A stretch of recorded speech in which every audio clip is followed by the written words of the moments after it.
First of all, I would like to thank to the organizers, namely Luis Mont and Ignacio Fernandez Lozano, for inviting me to this nice place. And this is a task I got to discuss a little bit about current and future use of intracardiac echocardiography and other tools in EP laboratory. So these are my disclosures, and I would like to start that we are witnessing change in paradigm in interventional electrophysiology, going from analysis of signals to more complex situation where we have often very complex substrate, and ablation targets are identified by a relationship of electrocardiograms with anatomical structures. So that's why we need some imaging, and there is a desire for decreased radiation and also for standardization of the procedure to make it more standardized, that we can measure more parameters than just temperature or impedance. What are new concepts that are being pursued? I will try just to focus on few of these I named here. There are many more, but I would like to discuss online imaging, medical positioning system, contact force technology, and remote navigation. So online imaging, I believe that today is the only handy and practical one, echocardiography, and there are two systems for intracardiac echo. There is a mechanical system and more experiences with phased array system that is shown here. So what is the current use of this technology? You can use it really for positioning of the catheter and its orientation. These are left veins, left inferior, left superior. So you see this is a ridge between appendage and left veins. If you rotate a little bit counterclockwise, you see the ridge and you are hooked just behind the ridge. So you know exactly where you are. Oops. This worked very well before, but okay, so that happens. This is aortic root cross-section. You see this is left coronary cusp, right coronary cusp, non-coronary. You can map from every commissure to the other one and in detail. So every millimeter you can really see where you are. And then you see in a long axis view that you are in the cusp, far from coronary arteries, so you don't need to care about coronaries, you don't need to do a coronary angiography. So this is a very precise mapping in aortic root. So let's see other delicate structures like papillary muscles. I cannot envision how you can map in detail papillary muscle without seeing it like here in this example. So you can really go from the apex of the muscle down to the base and map every area. If you use some balloons, so you can help to position. Here you have leakage in the left inferior vein. This is a laser balloon, but of course you can use it for other tools to monitor position. You can see other structures like esophagus here, and this is ablation catheter sitting just on the esophagus, and you see the thickness of the wall. So you can either avoid these structures, or you can ablate with a very high degree of caution. This is again esophagus. You know, it's a moving, this is air, and this is moving during examination, and you can measure in detail thickness of the wall, so you can see a lot of details. In addition, you can see often lesion, but it's not lesion itself, it's a microcavitation. That it means that the temperature is reaching 90 degrees and more. So it could be dangerous to continue with ablation when you see this whitening of the tissue. This is in a ventricular tissue in healthy myocardium in a patient with idiopathic VT. But you can see the same phenomenon when you ablate in the atrium. This is a mitral isthmus. You see this whitening of the tissue. When you continue, you can have this line visible here. And we don't like to continue very much when we see that whitening, because we have experience from the past when we used 8mm tape. And when you heat the tissue to about 90 degrees, you have a whitening of the tissue and you have these showers of bubbles. Today, with the irrigation tip and open irrigation, you cannot see that much detail of bubbles or change of bubbles bubble appearance, but you can still see the whitening of the tissue. You can also see a thickness of the tissue and edema, and sometimes it's extraordinary. Like here, this is a tricuspid isthmus, or cavo-tricuspid isthmus before ablation, after extensive ablation in the region. But you can judge based on edema of the tissue on depth of the lesion. This is work from Philadelphia group, and they saw very nice correlation between lesion depth and thickness of the tissue on intracardiac echo. If you have a double thickness, you can extrapolate what is the depth of the lesion. And they also published, the same group published this case where they had atrioesophageal fistula, and you see that there is a very high thickness of the tissue above esophagus, and this whitening means overheating of the tissue in that spot where the patient developed later on fistula. So they changed, based on this analysis, they changed the practice, and we changed the practice without having fistula to really downregulate power, especially on the posterior wall. And this is for us still very high power because we use this kind of protocol. With open irrigation, we keep constant flow to get some information from temperature. If you have higher flow, then temperature is completely useless.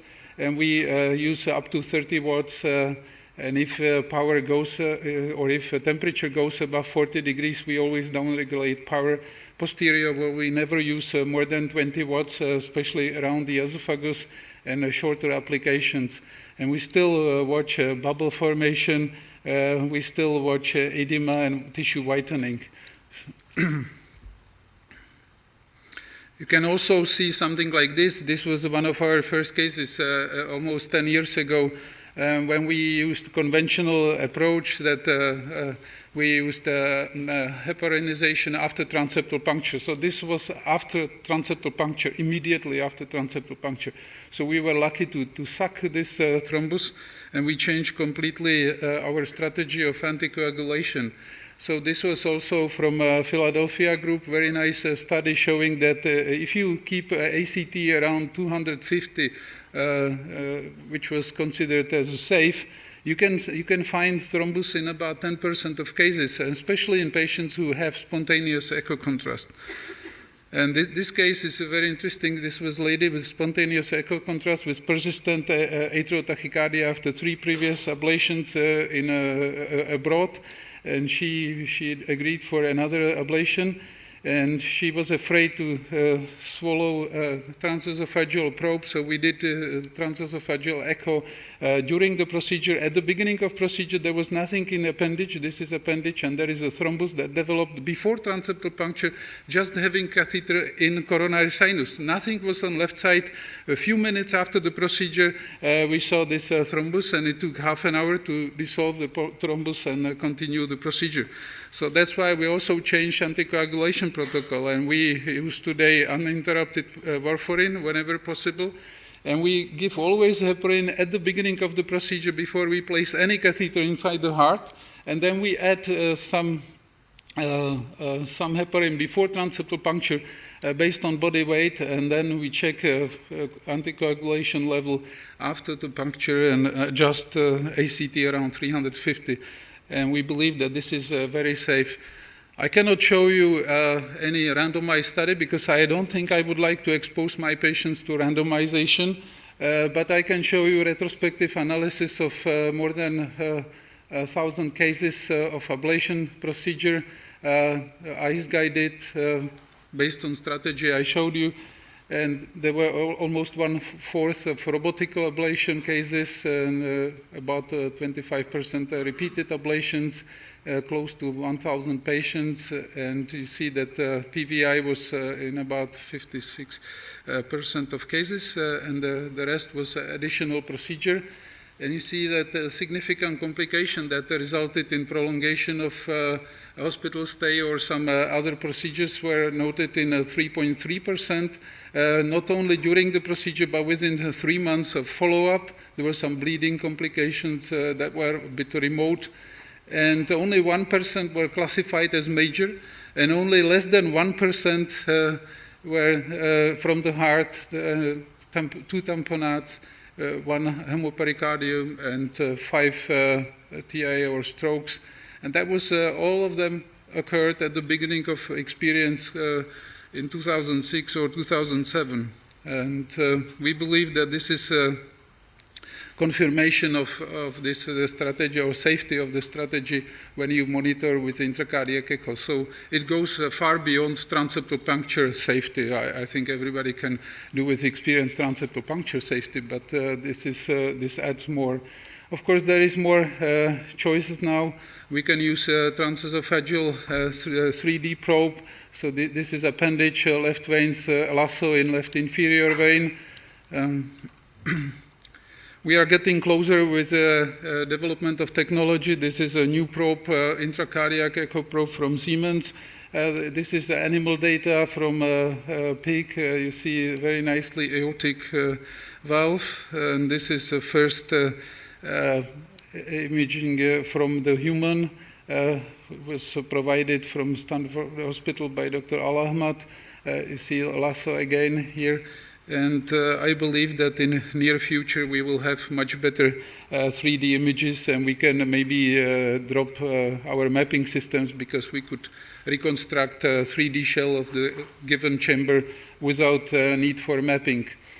The development goes further. There are some new strategies how to display lesion using a special catheter with high-frequency ultrasound. There are several strategies. These two were published. This is from Michel's group. You see that this is a very special design of the catheter with a permeable tip for ultrasound. And you can, in M mode, you can display the depth of the lesion. This was slip of the catheter, so you see it corresponds to real lesion. And you can measure thickness of the lesion. The other approach is to measure thermal strain and calculate in color what is a temperature development within the tissue, and you can use the probe also for imaging. So this is an image from the probe of coronary ostium. You see that it's a quite promising technology. There are many more going on, and I believe that next time I could show you some data also from our laboratory. Few words about medical positioning systems. There is now a development in this direction to minimize further radiation and improve quality of 3D imaging. And this is technology that we have just installed in our lab. And it's called MediGuide. And in essence, it works like a GPS system. Instead of satellites, you have this electromagnetic source in an intensifier of your X-ray, and you can localize a sensor that is mounted on any tool inside the heart without need for radiation, without need for additional display. And you can co-register it with a fluoroscopy, so you can use it like this, just having fluoro loop, for instance. You can do angiography and see where you are, and then you can move it without angiography, or you can replay the loop and work with the loop continuously. So you see there is also compensation for respiration and for heart rhythm. So it moves simultaneously based on respiration and based on your heart rhythm or heart rate. And the sensor can be mounted on a wire for angioplasty, for instance, or to any tool. We still don't have appropriate tools. We have only one mapping catheter, but this is example from our laboratory. So you see, you can replay within 2 seconds. You can get loop and place the catheters without X-ray, and then if you look. Then with the X-ray, it really fits exactly where is the icon of this catheter. So we are enthusiastic about this technology to minimize really radiation and maximize benefit in terms of getting better 3D maps accuracy. Contact force technology, you know that there are several systems. One system was the first one, Endosense, this fiber optic catheter that measures contact force and can calculate force time integral, like area below the curve. The other technology is a smart touch from Biosense Webster that uses a sort of spring coil that deforms when you press on the tissue, and you can get a 3D map of the contact forces. This is a pattern that you see in every patient, regardless of your ability to increase or decrease contact force, because aorta overlies this area of left atrium, so you have always very high contact forces, even if you track passively the catheter there. So there is a lot of experimental evidence that there is an increase of lesion size that is proportional to contact force when you use the same energy. And we have data from EFICAS 1 and EFICAS 2 studies where we are participating in, and it's clear that if you have very low contact force integral, so you ablate with low pressure or a short period of time, you have very high degree of recurrences compared to higher contact force. In EFICAS 2 study where we could control contact force, it's interesting, there are three centers, identical centers here. You see the deviation, standard deviation is much lower when you can see the contact forces, but interestingly, the level of contact force is not that different. I mean, average level, but the spectrum of or variation is much lower when you could control this contact force. And we have some new data coming on based on a sequence of ablation. If you are jumping between different areas, it seems to be worse than if you do ablation in one contiguous lesion set. But we will see if this is true, and we are just setting experiment or study in my center to compare these two strategies prospectively. And finally, a few words about concept of remote navigation. What are incentives? Because some people always ask, what is incentive? I can use it manually very quickly with experience. I still believe that there is some incentive because there is a long learning curve. It is dependent on particular manual skills of some operators. Fluoroscopic exposures, especially for complex ablations, are still quite large. There is limited efficacy, operator fatigue, and length of the procedure may play a role. And you know that there are three remote navigation systems at the moment, and I don't know which one is better. Of course, I can show you just experience with one of them we are using, and it really allows you to control remotely from the second room the movement of the catheter that moves within a special sheath that is like double-layered sheath, and you can use any ablation catheter. So it's clear from the today's experience that there is significant decrease of fluoro time when you use the system because you intuitively drive the catheter. Since you have very good contact force, you can decrease not only you can decrease the radiation dose, but you can decrease radiofrequency time. Because you do more effective lesions, you do not ablate without good contact. And this is the data from Cleveland Clinic, or now from Austin, from Andrea Natale's groups, especially in long-term persistent AFib, you can probably improve efficacy, which was not so apparent in paroxysmal atrial fibrillation. But if I show you data from our early experience, this was 100 cases of paroxysmal AFib, and we followed these patients more than 1 year, and significant improvement was in 80%. There was no AFib, was in 63% after one ablation without drugs, and after 1.2 procedures, 86% of patients were arrhythmia-free or AFib-free based on a 1-week Holter assessment during the follow-up.